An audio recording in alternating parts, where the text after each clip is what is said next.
5.18 민주화운동 서울기념사업회를 맡고 있는 장신환 회장입니다. 오늘 우리는 매우 분노하는 마음으로 이 자리에 와 있습니다. 잠시 함께한 저희 동지들 좀 소개해드리겠습니다. 먼저 5.18 당시 광주에서 시민군으로 참여했던 우리 김옥재 선배님 소개드립니다. 잠깐 우리 동지들 일어나 주시고요.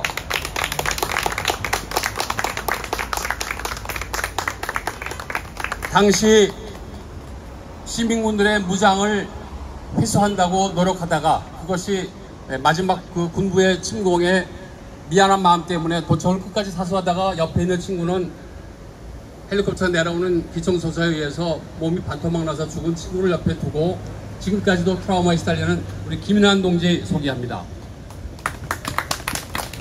당시에 고등학생 시민군으로 참여했던 우리 김동필 동지와 김용만 동지를 소개합니다. 그리고 그 당시에 전남대 학생으로 역시 참석했던 도재달 동지를 소개합니다. 저희가 이제 나이가 돼가지고 이름도 가물가물해진 시대가 됐는데 40년이 넘은 지금도 5.18을 폄훼하고 그나마 배웠다는 자가 그런 소리를 하고 있는 것은 저희가 정말 참기가 힘듭니다. 여러분도 아시다시피 5.18이 어떻게 일어났습니까?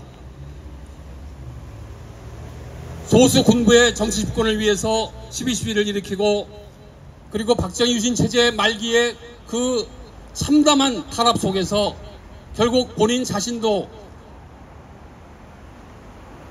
통탄에 의해서 쓰러진 박정희 정권의 뒤를 이어서 권력을 장악했던 전두환이 그 이후에 시민들의 반대를 탄압하기 위해서 광주를 짓밟았습니다.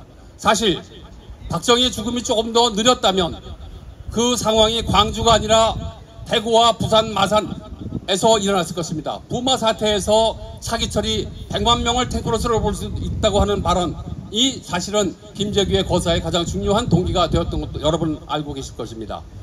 이렇게 해서 제 나라 군대가 제 나라 시민들 앞에 총을 겨누고 사격을 하고 난자를 해서 버스에 있는 모든 사람을 다 죽이거나 또는 놀이터에서 놀고 있는 어린 아이를 조준사석에서 죽게 만든 이 비통한 5.18에 대해서 지금도 북한군이라니 차기환 자네는 어디서 살다가 온 친구인가?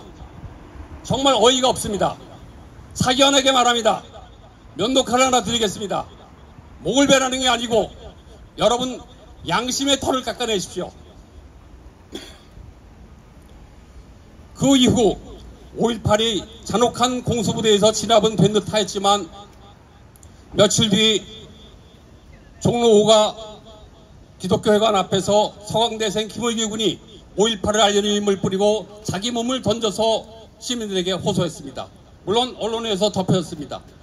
6월 9일 며칠 뒤에 이대 앞에서 노동자가 스스로 5.18을 알리기 위해서 분신했습니다. 그때도 소식은 알려지지 않았습니다. 7월 달에 부산에서 감리교회 대표였던 목사님이 설교의 꽃을 잡혀서 보안대에 끌려가서 결국은 목숨을 잃은 채로 밖으로 나와야 됐습니다. 그 이후에 80년, 81년, 82년을 넘어가면서 많은 사람들이 이 광주의 억울한 죽음과 잔혹한 진상을 알리기 위해서 학생들과 노동자들이 스스로 몸을 던지고 분신하고 노력해왔습니다. 많은 사람들이 감옥에 끌려갔습니다. 그때 앞장섰던 사람들이 누굽니까? 군부가 권력을 잡고 있을 때 앞잡이했던 사람들이 당시에 판사와 검사들입니다. 차기환이라도 같은 역할이었을 거고요. 그런데 이 비통한 죽음이 많은 시민과 학생들의 노력에 의해서 겨우 밝혀지고 결국은 전두환 노태우를 구속시키기까지에 이르렀습니다.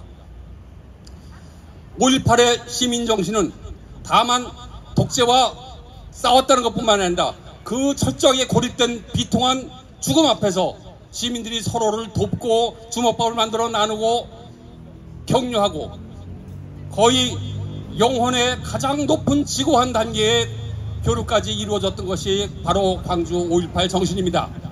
그런데 이것을 지금도 폄훼하고 있다고? 우리 5.18 희생자들은 오랜 세월 고통 속에 살아왔습니다.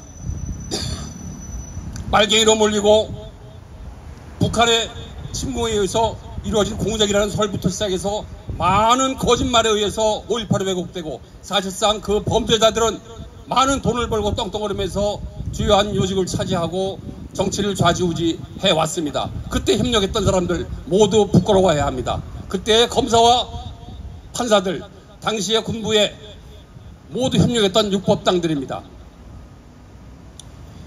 드디어 5.18이 국내에서만 알려지고 책임자를 처벌하게 된 것만은 아니고, 드디어 유네스코에도 등재가 되어서 세계 기록문화유산으로 등재가 되었습니다. 그 당시에 유네스코 세계기록유산위원장이 한 말이 있습니다. 치사를 말씀드리겠습니다. 5.18 민주화운동은 한국 민주화의 큰 전기가 되었고, 동아시아 국가들이 냉전 체제를 해체하고 민주화를 이루어 나가는데 많은 영향을 주었다. 당시 위원장인 로슬린 러셀 박사가 이야기한 내용입니다. 이런 내용을 지금도 일베와 똑같은 입장에서 붙잡고 흔드는 차기와는 대체 공직의 자리에 전혀 어울리지 않는 입장입니다. 본인이 그걸 모른다면 빨리 정신병원에 가서 상담 받으십시오. 아니면 빨리 사퇴하는 것이 길입니다. 하나 더 말씀드리겠습니다.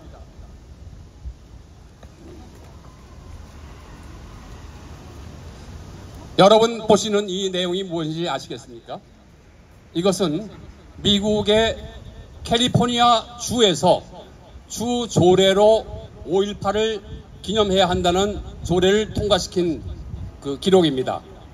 여기에 보면 5.18을 왜 캘리포니아 주가 기념해야 되는가 하는 내용이 자세히 나와 있는데, 그중 제일 마지막 조항에 보면 5.18 민주화운동의 정신은 미국 건국의 아버지들과 같은 정신이다 라고 선언되어 있습니다. 여러분, 미국의 캘리포니아 주에서조차 이렇게 존중하고 지지받아야 되는 5.18 정신이라고 하는 것에 대해서 차기와는 무슨 염치로 그것을 폄훼하고 있습니까? 당장 차기와는 물러나야 합니다. 적어도 한국 사회에서 그가 반성과 자기 고백 없이 더 이상 공직에 근무한다는 것은 말이 되지 않습니다. 이것을 우리 시민과 민주화 세력은 용인해서는 안 됩니다. 여러분, 괴벨스의 망령이 지금 한국을 덮치고 있습니다. 이동관, 그가 누굽니까? 이명박 정부 때 이명박은 사실 거의 사기꾼에 가까웠습니다. 자기 사업을 위해서 모든 권력을 좌지우지하고 커다란 사업들은 대개 자기 형의 조카를 통해서 수익을 차지하도록 해서 해외 자원 개발이나 부동산 개발에 앞장을 서왔던 자입니다. 그런 파렴치한 자의 앞잡이 역할을 했던 이동관이 지금 다시 윤석열과 짝을 지어 언론을 장악하려 하고 있습니다. 거기에 꼬북노릇하는 차기관이가 온갖 거짓말로 자기 정신도 못 차리는 자가 5.18을 폄훼하고서 어떻게 이 자리를 출근하겠다고 하는 것인지 이해가 되지 않습니다. 이런 올렴치하고 철면피한 인간이 발을 붙이지 못하도록 우리 모두 함께 싸워야겠습니다. 여러분 함께 외칩시다. 차기와는 즉각 퇴진하라! 퇴진하라! 퇴진하라! 퇴진하라! 감사합니다. 네,